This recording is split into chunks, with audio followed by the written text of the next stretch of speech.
Let's take a look at these Terro Liquid Ant Baits. When I get a parade of ants rolling in to visit, I always look for a solution that fixes it at the source. That means I always avoid sprays because those only treat what you see and you don't get at the real problem, which is at the nest.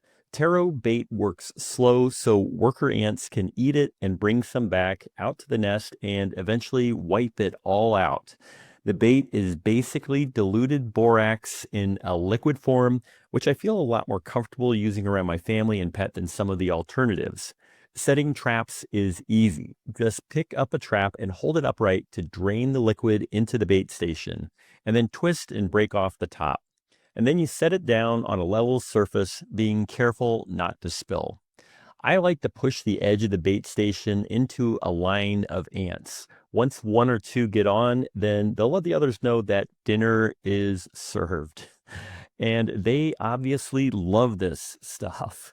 So now we just wait and give it a little time for the bait to work its magic, but it won't be long now. I hope this little video has been helpful in deciding whether these Taro liquid ant bait stations are right for you. Thanks for watching.